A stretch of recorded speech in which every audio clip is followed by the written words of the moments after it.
Assalamualaikum warahmatullahi wabarakatuh. Perkenalkan, nama saya Indah Alvina Damayanti. Saya dari Prodi S1 Farmasi, Stikes Bakti Tunas Husada Tasikmalaya kelas 4A. Di sini saya akan mempresentasikan tentang analisis kimia bahan makanan, yaitu bahan pewarna. Pendahuluan.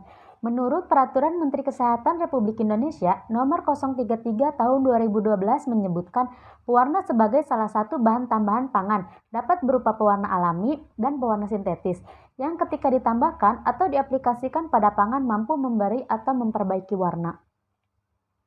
Pemakaian pewarna sintetis selain memiliki dampak positif bagi produsen serta dapat pula menimbulkan dampak negatif terutama bagi konsumen. Apabila dibandingkan dengan pewarna alami, pewarna sintetis lebih memiliki dampak negatif bagi kesehatan. Hal ini dikarenakan zat-zat sintetis jika pemakaian yang terus-menerus dan dalam jangka waktu yang lama akan mempengaruhi organ di dalam tubuh. Tujuan seseorang menggunakan bahan pewarna baik sintetis maupun pewarna alami yaitu 1. Untuk memperbaiki penampilan makanan agar terkesan menarik. 2. Menyeragamkan dan mempertajam warna makanan itu sendiri. Jenis-jenis pewarna yaitu ada 2. Pertama, berdasarkan sumber zat warna. Kedua, berdasarkan kelarutan dalam air. Pertama, jenis-jenis pewarna berdasarkan sumber zat warna. Kesatu, pewarna makanan alami. Warna makanan alami diperoleh dari tanaman atau hewan yang berupa pigmen, seperti klorofil, karotenoid, antosianin, biksin, dan lain-lain. Kedua, pewarna sintetis.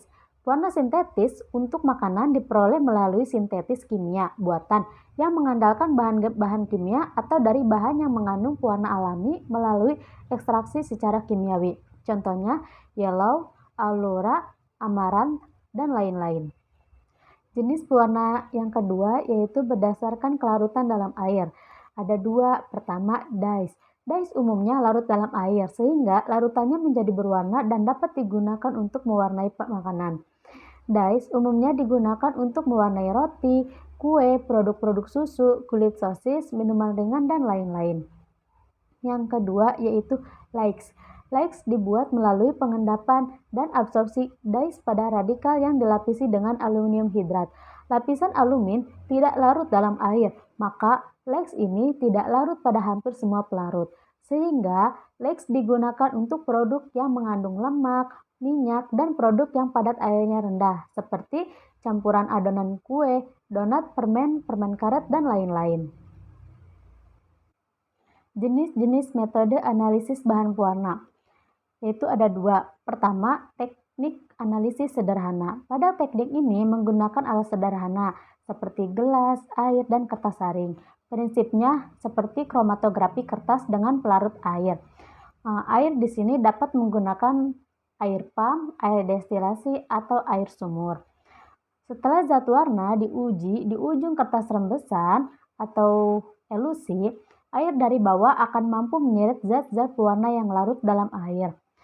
Lebih jauh dibandingkan dengan zat pewarna tekstil. Keunggulan teknik ini yaitu praktis untuk mengecek atau mengidentifikasi zat warna dan kemasan yang akan digunakan untuk mengolah pangan secara spesifik. Yang kedua, biasa digunakan untuk menganalisis zat warna yang dilarang, seperti rodamin B dan methylanil yellow. Pertama, yaitu dengan cara reaksi kimia. Cara ini dilakukan dengan menambahkan reaksi-reaksi berikut seperti HCl pekat, H2SO4 pekat, NaOH 10%, dan NH4OH 10%. Lalu diamati reaksi apa yang terjadi. Reaksi yang di sini yang dilihat itu dari reaksi perubahan warna pada masing-masing sampel yang sudah dilakukan pemisahan dari bahan-bahan pengganggu. Yang kedua yaitu dengan cara kromatografi kertas. Pada cara ini, perhitungan atau penentuan zat warna dengan cara mengukur nilai RF dari masing-masing bercak tersebut. Rumus RF yaitu jarak gerak zat terlarut dibagi jarak gerak zat pelarut.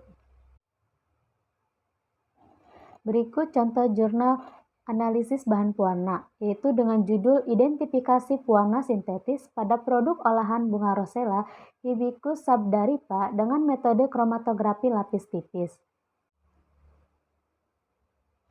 Tujuan dari jurnal tersebut yaitu menganalisis pewarna sintetik pada produk olahan bunga rosella yang diproduksi oleh kelompok tani asal Kelurahan Kalampang, Palangkaraya, di mana metode yang digunakannya yaitu secara kualitatif dengan metode kromatografi lapis tipis atau sering disebut KLT. Prosedur pada penelitian ini yaitu pertama, sampel dimasukkan ke dalam beker gelas 100 ml sebanyak 50 ml, lalu tambahkan asam asetat 10% ke dalam beker gelas sebanyak 5 ml. Masukkan benang wool dan direndam ke dalam sampel tersebut, kemudian dipanaskan. Diamkan sampai mendidih selama 10 menit. Ambil benang wool dan dicuci dengan Aquades. Tambahkan amoniak 10% ke dalam benang wool yang sudah dibilas tersebut sebanyak 25 ml. Lalu panaskan sampai warna tertarik pada benang wool atau luntur. Benang wool dibuang, larutan diuapkan sampai kering. Kemudian residu ditambahkan beberapa tetes metanol untuk ditotolkan pada plat kromatografi yang siap pakai. Selanjutnya yaitu plat kromatografi ditotolkan sampel serta zat warna pembanding yang cocok. Jarak rambat elusi 12 cm dari tepi bawah plat.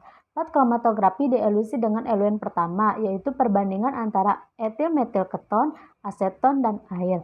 Dan eluen kedua yaitu 2 gram NaCl dalam 100 ml etanol 50%. Kemudian plat kromatografi dikeringkan pada udara dan suhu kamar. Bercak yang timbul diamati secara visual dan di bawah cahaya lampu ultraviolet atau UV. Bercak mula-mula diamati dengan cahaya ultraviolet gelombang pendek yaitu 254 nanometer dan kemudian gelombang panjang yaitu 366 nanometer. Jarak tiap bercak diukur dan dicatat.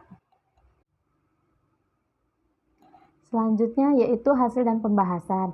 Pada eluen pertama, yaitu yang menggunakan perbandingan etil metil keton, aseton, dan air, didapatkan nilai RF masing-masing pewarna yaitu nilai RF pada baku ponciau 4R sebesar 0,7667, nilai RF baku karmoisin sebesar 0,8266, nilai RF baku rodamin B sebesar 0,8667, dan nilai RF baku Brilliant Blue sebesar 0,7466. Sedangkan pada sampel sirup bunga rosella tidak terdapat noda pada eluen 2 berupa 2 gram NaCl dalam 100 ml etanol 50%.